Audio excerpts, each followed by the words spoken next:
Yaorana et Maëva sur ITI FM dans votre émission Tahiti Vibes. Aujourd'hui, on va parler éducation, mais à partir d'un environnement qui est très cher au cœur du Fénois, qui est donc l'océan. Et on a le grand plaisir d'accueillir Lily Anzei. Yaorana. Yaorana. Alors toi, tu es donc au sein de l'association Te Mana o Te Moana. Voilà, exactement.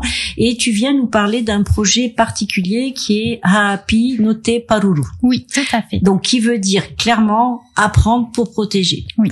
Alors, évidemment, on a toujours une petite tradition dans cette émission qui est Lily. Alors moi, je m'appelle Lily Anzei et donc je suis chargée d'éducation au sein de l'association Te Mana o Te Moana depuis quelques mois. Depuis le transfert de l'association depuis Moorea à Tahiti, on est maintenant situé à l'intercontinental de Tahiti à Fa'a, alors qu'autrefois on était à l'intercontinental de Moorea. Donc ça fait depuis juin que nous avons déménagé. Donc je travaille depuis juin au sein de l'association en tant que chargée d'éducation. Donc alors justement, comment t'es arrivée à c'est quoi ton parcours? Parce que souvent les jeunes ils sont un peu en recherche d'inspiration, en recherche d'idées. Toi, ton parcours, c'est quoi? Alors, j'ai fait un bac scientifique, puis une licence en biologie, une licence sciences de la vie à l'université de la Polynésie française, et j'ai fait un semestre d'échange à Hawaï dans le cadre de mes études. D'accord. Voilà. Et donc maintenant, tu es donc porteur de ce projet. Alors, quelle est l'ambition initiale de ce projet? Alors, l'objectif de ce projet, c'était surtout un objectif plutôt social.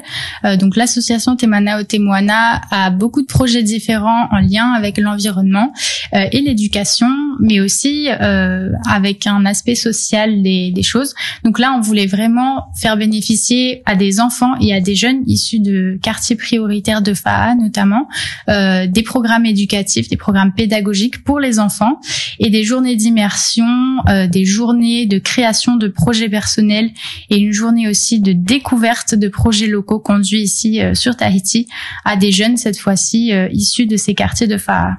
Donc vous accueillez donc des enfants de 4 à 15 ans.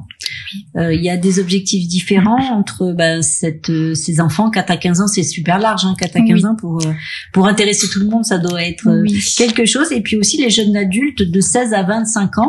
Donc là, les objectifs sont forcément pas les mêmes. Non, c'est ça. Alors pour la partie avec les enfants de 4 à 15 ans, on les accueille au sein de l'association sur une matinée. D'ailleurs, on en a eu ce matin. C'était les enfants de l'association sportive Tefana Football qui sont venus pour toute une matinée. Donc on leur propose de venir en programme pédagogique, donc sur toute une matinée. Ils peuvent bénéficier du coup de programmes, d'activités pédagogiques, d'explications, de transmission d'informations sur les tortues marines, et puis bien sûr d'une visite du centre de réhabilitation et même du petit lagonarium de l'hôtel dans lequel on essaye de leur faire deviner, de leur faire trouver les différentes espèces de poissons. D'accord. Ils sont contents? Oui, super contents. Ouais. Ce matin, ils étaient ravis. Ouais, au paradis. D'accord. Alors du coup, après, pour les plus âgés, c'est-à-dire 16-25 ans, là, on est plutôt dans la projection vers l'avenir. C'est ça. Alors c'est un tout autre objectif avec les plus âgés, donc entre 15 et 25 ans. On leur propose 3 journées différentes sur lesquelles ils s'immergent avec nous. Donc la première journée, ils sont venus 2 par 2 et ils ont pu être vraiment en immersion au sein de l'association et découvrir chacun de nos métiers au sein de l'association. Donc c'est des métiers qui sont liés plus ou moins directement à l'environnement, et c'était en fait pour leur donner des compétences, leur donner envie de faire un métier lié à l'environnement plus tard. Ils en ont profité pendant cette journée-là pour nous poser plein de questions sur nos métiers, plein de questions sur les tortues aussi. C'est vraiment la toute première journée où ils ont pu se familiariser avec les tortues marines, l'environnement marin.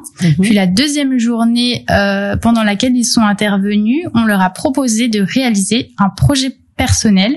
Donc c'était des projets personnels très divers et variés. Il y a des personnes qui ont fait des maquettes, par exemple une belle maquette du continent de déchets plastiques, très jolie. Il y avait une maquette aussi d'un aquarium avec un environnement sain, un environnement dégradé, des affiches de sensibilisation, des jeux, des événements. Il y avait vraiment plein de projets différents, et du coup c'était super riche aussi pour nous de voir qu'ils s'épanouissaient là-dedans. Et la dernière journée, ça s'est passé vendredi dernier. Et pendant cette journée-là, ils ont eu l'occasion de découvrir différents projets conduits au Fénois. Donc, je pourrais expliquer aussi qu'est-ce qu'on a fait pendant cette journée-là. Donc, vendredi dernier, on est d'abord parti sur Papara, découvrir l'association Fa'ahotun Ananhei, qui est présidée par Moirani Le Hartel. Et donc, il nous a présenté son association et les actions de protection du lagon qu'ils mettent en place depuis maintenant 4 ans. Donc, on a été accueillis sur le site près de la plage d'Atimaono. Et les jeunes ont pu voir ce qu'était le rahui, comment est-ce qu'ils s'y prenaient, comment ils essayaient de faire respecter toutes ces règles aux habitants. C'est pas toujours facile. Ensuite, on est allé sur la vallée de Tiperui. On est parti au fin fond de la vallée découvrir l'association Tiperui Valley. Donc c'est une petite association qui est assez ancienne et qui a restauré la vallée parce qu'avant c'était une décharge sauvage, était très polluée, donc ils ont dépollué toute la zone, ils plantaient plein d'arbres fruitiers, plein de plantes pour la faune sauvage là-bas. Il y a beaucoup de cochons sauvages, beaucoup de chèvres sauvages, donc ils entretiennent tout ça très très bien. Donc on a pu découvrir leurs actions aussi, faire une petite balade aussi dans la vallée, dans le verger. Donc c'était super. On a échappé à la pluie et après on a terminé à la plage du Méritien, donc à la Pointe des Pêcheurs. Et là-bas on a eu la chance d'avoir Tamari Pointe des Pêcheurs qui nous a montré leurs actions aussi. Le bouturage. Exactement. Donc on est allé dans le lagon, on a vu de nos propres yeux les boutures de corail. Il y avait aussi une magnifique structure de tortue sur laquelle poussent des coraux. Donc c'était super. On a pu vraiment mélanger les associations, enfin combiner tout ça. C'était génial. Et alors justement le retour que vous avez des jeunes, parce que aujourd'hui c'est quand même pas rare de se promener un peu partout, que chacun il va laisser ses PU sur la plage, ces obus de, on dirait pas quel boisson, pardon, et ça les fait réfléchir sur ça. Oui, complètement. Du coup, on a vraiment eu de super retours. Ça les a fait beaucoup réfléchir aussi parce que ils viennent de la commune de Fa'a, de quartiers prioritaires, donc c'est pas souvent les quartiers qui sont les plus propres aussi. Donc il y en a certains qui étaient complètement motivés à changer leurs habitudes, à ramasser les déchets. Même certains, dans le cadre de leurs projets personnels, ils ont mis en place des événements sportifs ou des petits événements pour justement faire du ramassage du déchet, trier les déchets aussi chez eux. Il y a un suivi, à distance comme ça, des jeunes qui viennent, notamment les plus grands, puisqu'ils sont aussi peut-être dans un projet professionnel, pour voir mesurer l'impact à distance de ces rencontres. Une fois que le projet, toutes les journées seront terminées, on n'a pas de suivi direct, mais après, depuis qu'on a rencontré ces associations de Tahiti, donc des associations plutôt de jeunesse et sportives, on travaille du coup pour ce projet avec l'association Hotuare Anui de Fa'a et l'association Tefana Football, et pour tout ce qui est des jeunes, c'est Hotuare Anui seulement. Donc avec eux, on a tissé de super liens et on va garder contact, ça c'est sûr, pour des projets futurs. Donc même si on n'a pas un suivi derrière, on va avoir des retours de la part des éducateurs de chez eux. D'accord.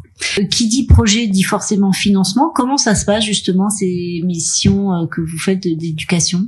Alors du coup, on fait des appels à projets auprès de différents secteurs, et concernant le projet Happy Nute Paruru, on a eu un appel à projet avec la FDVA, donc c'est les fonds de développement de la vie associative, ainsi que EDT NJ qui nous ont aidés sur ce projet et qui eux souhaiteraient qu'on reconduise ce projet l'année prochaine. D'accord, c'est bien, on a besoin de partenariats. Oui. Aujourd'hui, les autres thèmes, les autres axes de justement des projets que vous avez, ça serait plutôt toujours de l'éducatif, mais vers quoi? Oui, alors on a un autre projet éducatif qui lui vise à sensibiliser les jeunes collégiens de Tahiti et de Moorea sur l'érosion des littoraux. Donc c'est un autre problème environnemental qui existe malheureusement et qui est de plus en plus présent en Polynésie française. Ouais. Donc on va les sensibiliser sur justement l'érosion de ces littoraux, des plages de Polynésie, et leur proposer des solutions pour pallier à ce problème. Écoute, j'espère qu'on aura le plaisir de t'accueillir de nouveau, Lily, pour que tu nous parles de ça, parce que c'est vrai que l'érosion, c'est un vrai souci on parle de la montée des eaux, mais avant la montée des eaux, on perd un petit peu en surface terrestre. Oui. Merci beaucoup à toi d'être venu jusqu'à nous. On donne rendez-vous à nos auditeurs via Facebook pour trouver le lien vers YouTube de cette interview qui sera disponible en replay. Et puis écoutez, vous êtes sur la plus belle des radios, restez-y, prenez soin de vous, passez une belle journée. Maruru, Lily, prends soin de toi. Merci beaucoup, Nana.